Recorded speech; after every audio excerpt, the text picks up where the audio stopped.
There is a slab of limestone in the ground at Saqqara, carved 4,300 years ago, and the words cut into it are a threat aimed directly at you. Not at a god, not at a spirit, at the living human being who would one day stand in front of it and read. The message says that whoever enters this place unclean will be seized by the neck and torn like a bird. And here is the part that should stop you cold. For most of history, nobody could read it. The language was dead, the symbols were noise. Then a code was cracked, the noise turned into sentences, and archaeologists realized that some of these walls were never decoration at all. They were warnings. Deliberate, specific, personal warnings written by people who knew their tombs would be broken into, and who chose, with their last recorded words, to describe exactly what would happen to the intruder. And what those decoded messages actually say is stranger than any curse a movie ever invented. Because the official story, the one printed in the guidebooks, is that ancient Egypt was obsessed with peace, offerings, and the gentle journey of the soul into the afterlife. But the deeper linguists read into the stone, the darker the inscriptions become.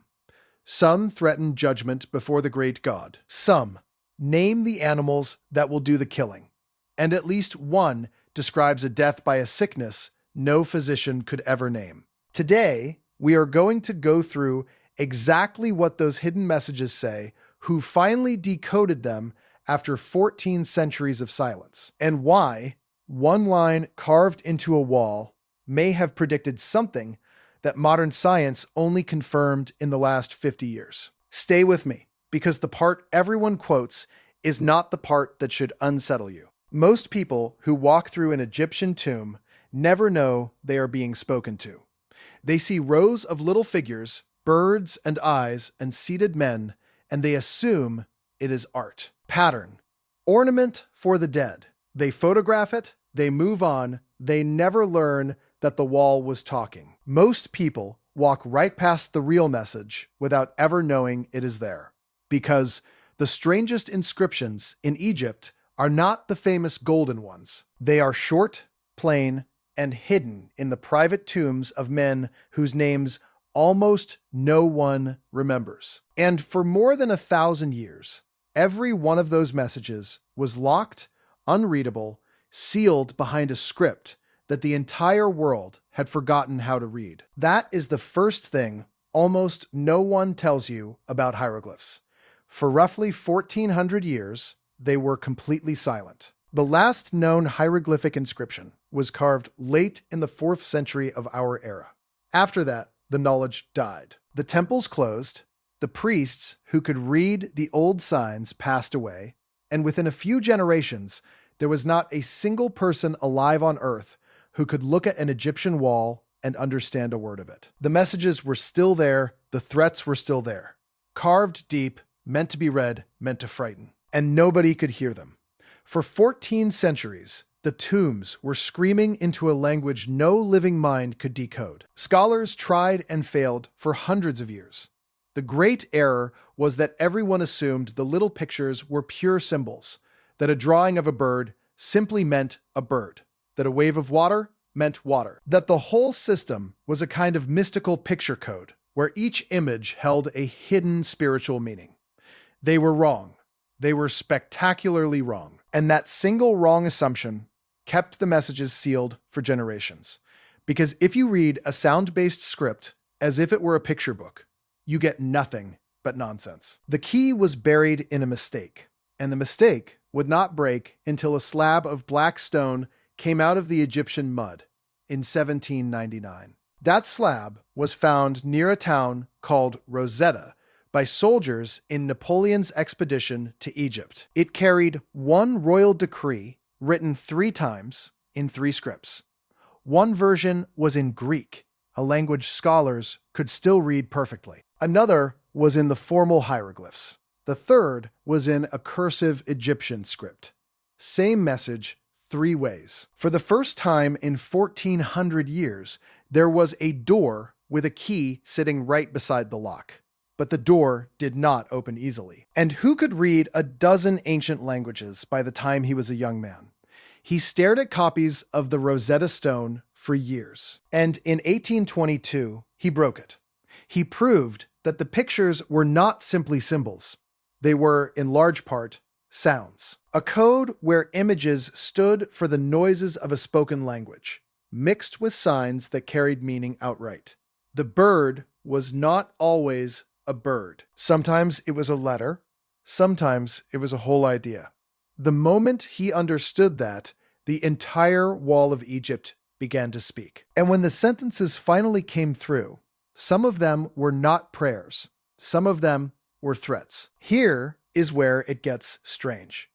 Because once the script could be read, Egyptologists started finding a very specific kind of text tucked into the walls of certain tombs. Scholars gave these texts a cold, clinical name. They called them threat formulae. They were not random. They followed a template repeated across different tombs with only small variations, as if there were a standard, accepted way to warn an intruder in the age of the pyramids. And the template is chilling in its consistency. It usually begins the same way.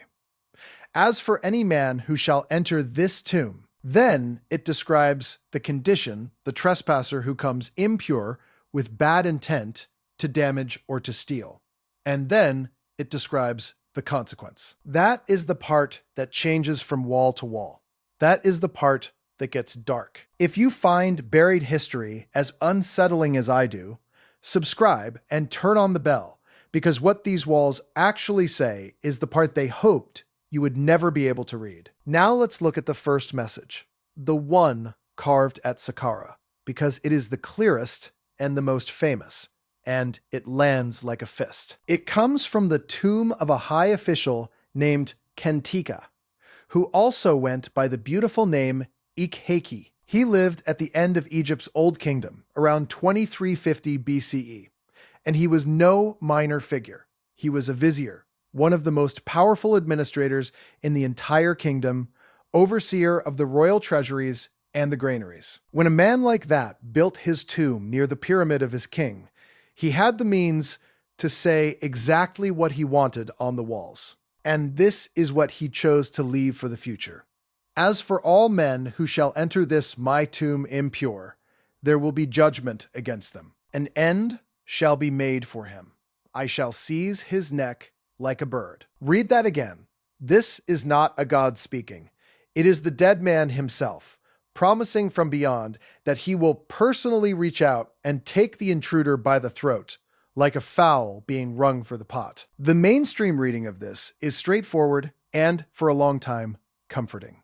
Scholars said these were simply religious warnings, a spiritual no trespassing sign meant to protect the ritual purity of the tomb. A formality, a prayer dressed up as a threat. And that is partly true. But here is where that clean interpretation starts to crack. Because when linguists mapped where these threats actually appear, and when, the pattern did not look like empty ritual. It looked like fear.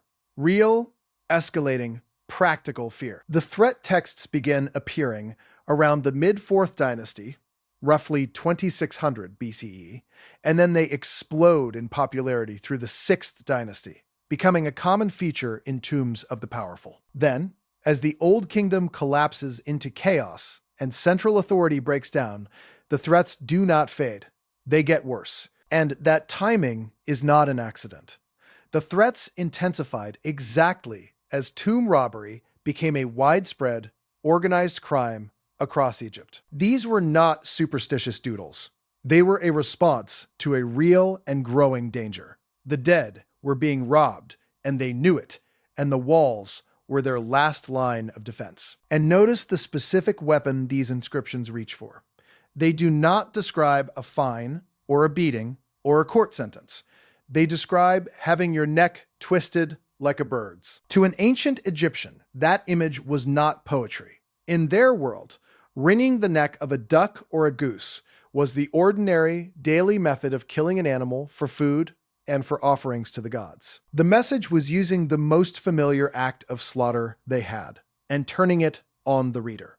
It was saying, "To the dead I am the hand, and you are the goose. That is the first message, and that is the first clue. Hold on to it, because the second message names something far more frightening than a bird. The threat texts did not stop at Saqqara, and they did not all use the same weapon. In the tomb of another Old Kingdom official, the warning takes a different shape, and it summons the animals that ancient Egyptians feared most in the physical world. This inscription, from the tomb of a ruler named Ankt Tifi, warns that any person who would do evil or damage to the burial will face consequences delivered by nature itself. In related threat formulae, the intruder is told that the crocodile will be against him in the water and the snake will be against him on the land. The hippopotamus, the lion, the scorpion.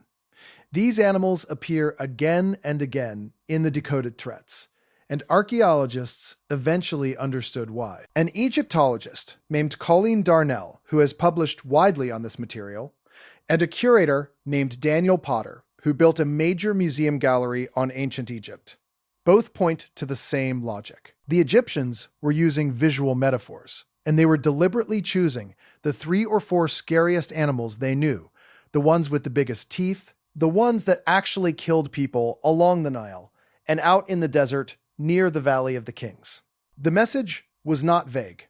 It was a promise that the tomb was guarded by the deadliest creatures in the known world, and that they would be waiting. This is the second thing the mainstream explanation struggles to fully contain. Because if these were purely religious formalities, why choose the exact animals that were, in real life, the leading natural killers of Egyptians? The threats read less like abstract theology and more like someone reaching for the most concrete terror they could put into a reader's mind. And here is a detail that makes the whole picture stranger. These curses are rare, genuinely, provably rare. Out of the thousands upon thousands of ancient Egyptian tombs that have been excavated, curse or threat inscriptions appear in only around 40 to 50 of them. Think about what that means. This was not standard practice. The overwhelming majority of Egyptians did not threaten anyone from their tomb walls. So the handful who did were making a deliberate, unusual choice. Something drove a specific group of people, many of them enormously powerful, to break from custom and carve a personal threat into stone that they expected a stranger to read thousands of years later. The rarity is the clue. You do not put a lock that elaborate on a door unless you believe there is something behind it worth protecting, and someone out there determined to take it. That's the second message. The third is the one that stops being a metaphor and starts sounding like a prediction. Because among the decoded threats, most name a god, an animal, a judgment. But one, quoted by the Egyptian archaeologist Zahi Hawass, from a royal context, is different in a way that raises the hair on your arms. It does not mention crocodiles. It does not mention having your neck wrung. It reads, "Cursed be those who disturb the rest of a pharaoh. They that shall break the seal of this tomb shall meet death by a disease that no doctor can diagnose." Sit with that line. Death by a disease that no doctor can diagnose. Not a beast, not a blade, a sickness, an invisible, unnameable illness that no physician would be able to identify or cure. 4,000 years ago, someone carved the idea that entering a sealed tomb could make you die of a disease that medicine could not explain. For a long time, that specific threat was treated as the emptiest kind of boast, the ancient equivalent of a haunted house sign, pure theater. But then, in the modern era, sealed tombs really were opened, and people really did get sick. And in more than one famous case, they died in a way that, for decades, no doctor could fully explain. That's the third clue, and it is the one that turned a set of ancient threats into something modern science had to take seriously. Because for once, an ancient warning and a modern autopsy seemed to be describing the same thing. Then, modern science found something that changed everything. To understand it, you have to leave Egypt for a moment and go to a cathedral in Poland. In the spring of 1973, A team of 12 researchers received rare permission to open the tomb of a medieval Polish king, Casimir IV, who had been sealed inside a marble monument in Wawel Cathedral in Krakow since his death in 1492.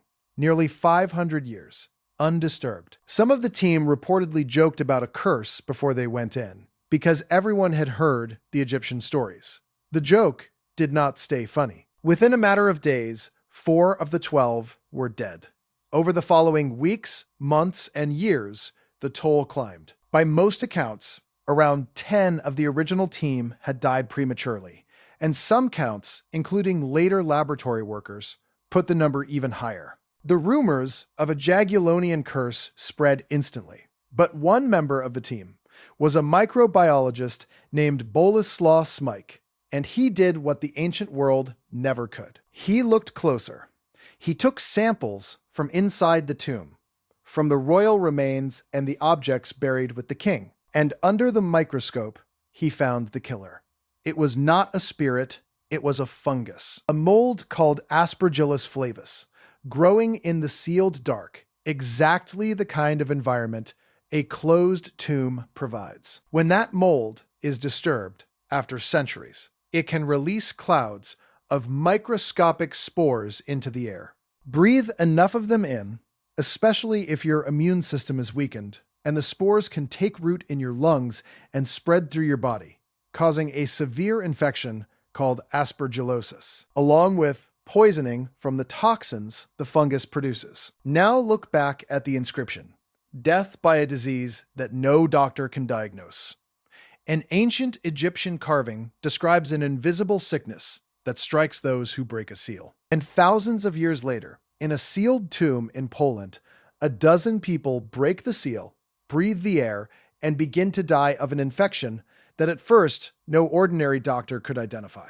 Scientists went back and looked at the most famous tomb opening of all, the 1922 discovery of the tomb of the boy pharaoh Tutankhamun, where the patron who funded the dig died just weeks after the chamber was breached, and where the public was gripped by talk of a pharaoh's curse. And they found that the same fungus, Aspergillus flavus, has been detected in ancient Egyptian tombs and on mummies. When the remains of the pharaoh Ramesses II were examined in Paris in the 1970s, researchers reportedly identified dozens of fungal species and hundreds of colonies growing in and on the body. The tombs were not empty. They were biologically alive, and that changes how you read the warning. The threat said an unnameable disease waits for those who break the seal. The science says an unseen organism waits in the sealed dark, ready to be breathed in the moment fresh air rushes into a chamber that has been closed for millennia. The Egyptians could not have known about spores. They had no microscopes, no germ theory, no concept of a fungus. But they had centuries of watching what happened to people who opened old, sealed places.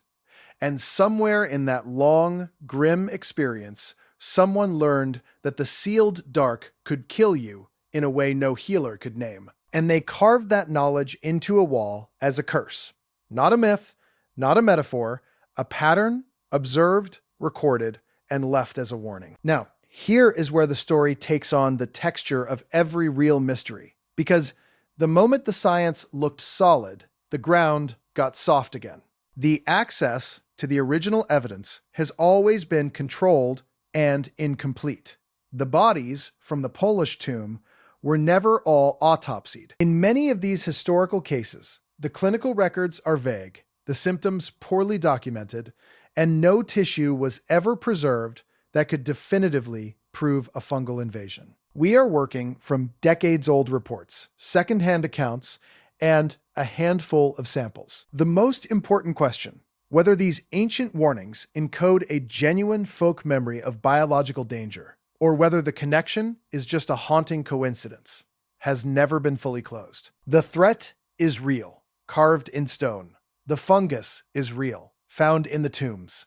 But the line connecting them runs through gaps that no one has ever been able to completely fill. Now, does any of this prove the extreme version of the story, that ancient Egyptian priests understood invisible microbes, that they engineered their tombs as biological traps, that the curses were a deliberate and coded science of contagion? Probably not. Let's be honest about that, because the truth deserves better than hype. The mainstream explanation has real weight. Most Egyptologists, including specialists who have spent their whole careers on this material, are clear that the mummy's curse, as we imagine it, is largely a modern invention, stitched together by 19th century fiction and sensational newspapers after the discovery of Tutankhamun. The scholar, Dominic Montserrat, traced the whole concept back to a Victorian stage show and a wave of horror novels, not to any ancient Egyptian belief in a curse that hunts down strangers across the centuries. The Egyptians cursed impurity and protected ritual, he and others argue, not future archaeologists. And on the medical side, the caution is just as strong. The fungus theory has real critics. They point out that plenty of people entered these tombs and lived long, healthy lives. The man who actually opened Tutankhamun's burial chamber lived nearly 2 decades more. Only a minority of those present at the famous openings died soon after. Aspergillus is a common mold that most people breathe in harmlessly all the time. A single, dramatic tomb opening death does not prove an ancient biological trap. Correlation is not the same as a curse, or even a cause. That is the honest, grounded view, and it deserves to be stated plainly. But here is what that skeptical view still cannot make ordinary. Strip away every supernatural claim, throw out every haunted mummy movie, and you are left with a set of plain facts that are arguably stranger than the fantasy. A script that went completely silent for 1400 years, so thoroughly dead that not one human being on Earth could read it, until a single black slab and a single obsessive mind brought it back. A specific, rare category of inscription, appearing in only a few dozen tombs out of thousands, in which powerful men broke from all custom to carve personal threats aimed at a reader they would never meet. A promise, in one of them, of death by a disease that no doctor could diagnose. And then, thousands of years later, sealed tombs opened, people dead of an infection that at first no doctor could name, and a fungus found waiting in the ancient dark exactly where the warnings said danger would be. You do not need a curse to be unsettled by that. You just need to read what is actually carved on the wall. And if even the modest version of this is true, it means something uncomfortable about the story we tell ourselves. It means a civilization we file away as primitive, as sun worshippers stacking stone, had observed something about sealed spaces and sudden death precise enough to encode as a warning long before anyone understood why it was true. It means the people who carved these tombs were not just decorating them, they were leaving messages, deliberately, to be read across time by strangers. And it means we spent centuries unable to hear a single word of it, staring at what we assumed were pretty pictures, while the walls were quietly describing exactly what would happen to us if we came in unprepared. Our picture of the ancient world is not a finished portrait. It is a sketch, and the parts we could not read were painted over with our own assumptions. Think about what that means for everything still buried. There are tombs in Egypt that have never been opened, sealed chambers at Saqqara, in the Valley of the Kings, under sand that has not moved in thousands of years, waiting behind stone. And modern archaeologists now open them differently than the men of 1922 did. They open them slowly, with masks over their faces, with air testing and protective gear, because they have finally learned to take the warnings seriously. The ancient message and the modern safety protocol have, in the end, converged on the same instruction. Do not breathe the sealed dark. Be careful what you let out. Here is the one question that will not let go.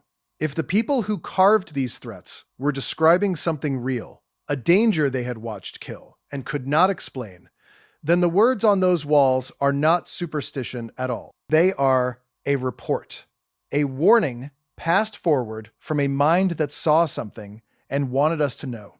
And we could not read it for 1,400 years. So the question is not whether the tombs were cursed.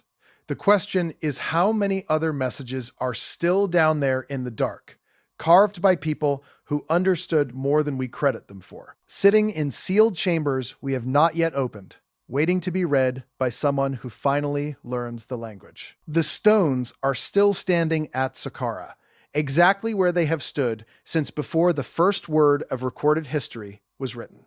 Millions of people walk past them every year and see decoration, but cut into the walls in a script that was dead for 14 centuries and lives again only because one man refused to give up, are messages left by the dead for the living. Some are prayers, some are threats, and at least one, it seems, was a warning we were not ready to understand until our own science caught up to it. The walls are still talking. Most people still cannot hear them. And whatever else is written down there in the tombs we have not yet dared to open is still waiting in the dark, exactly where they left it, for someone to finally read it out loud.